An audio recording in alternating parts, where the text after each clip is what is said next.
edasi siis meie teise ossa. Nüüd me räägime Henry esimesest 3 abikaasast ja hakkame siis kohe pihta. Kõige esimene abikaasa oli Argonia Katariina.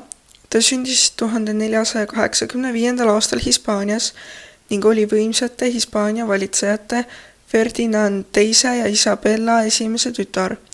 Juba lapsepõlvest peale kasvatati teda tulevaseks kuningannaks ning tema abielu pidi tugevdama Euroopa kuningriikide vahelisi poliitilisi suhteid.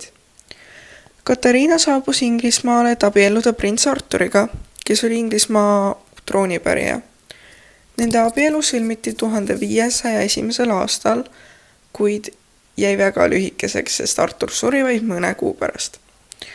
Mõni aasta hiljem abiellus Katariina Arturi noorema venna Henryga, kellest sai 1509. aastal Inglismaa kuningas. Alguses oli nende abielu tugev ja toimiv ning Henry pidas Katariinat väga heaks ja väärikaks kuningannaks. Suurimaks probleemiks kujunes aga troonipärija küsimus. Katariina jäi küll mitmel korral rasedaks, kuid ellu jäid vaid nende tütar Mary. Kuna Henry soovis väga meessoost pärijat, hakkas ta otsima võimalusi abielu lõpetamiseks. Kui paavst keeldus abielu tühistamisest, viis see lõpuks Inglismaa kirikul lahkulöömiseni Rooma kirikust. Katariina emaldati õukonnast ning ta veetis oma viimased eluaastad eraldatuna. Ta suri 1536. aastal, jäädes elu lõpuni veendumusele, et ta oli Inglismaa õiguspärane kuninganna. Henry VIII teine abikaasa oli Anne Boleyn, kes on üks tuntuvaid naisi Inglismaa ajaloos.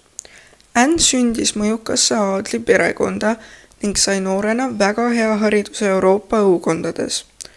Ta veetis aastaid Prantsusmaal, kus õppis tundma õukondlikku elu, moodi ja kultuuri. Need kogemused tegid temast Inglise õukonnas väga silmapaistva ja haritud naise. 1520. aastate alguses naasis Anne Inglismaale ja asus teenima kuninganna Katariina õukonnas. Seal märkas teda kuningas Henry VIII. Erinevalt paljudest teistest õukonna naistest ei olnud Anne nõus kuninga armukeseks hakkama. See tegi Henry huvi tema vastu veelgi suuremaks. Kuningas kirjutas Anne'ile kirju, milles tunnistas oma armastust ning palus naisel tema tundeid vastu võtta. Lõpuks viis see suhe selleni, et Henry otsustas Katariinast lahutada. Anne ja Henry abiellusid ning 1533. aastal sündis nende tütar Elizabeth, kellest sai hiljem üks Inglismaa kuulsamaid valitsejaid. Anne positsioon õukonnas ei püsinud aga kaua, kuna ta ei suutnud Henryle poega sünnitada ning kuninga huvi tema vastu hakkas vähenema. Tekkisid õukonnas intriigid. 1536. aastal arreteeriti Anne süüdistatuna abielu rikkumises ja riigi reetmises. Paljud ajaloolased arvavad, et need süüdistused olid tegelikult poliitilised ja väljamõeldud.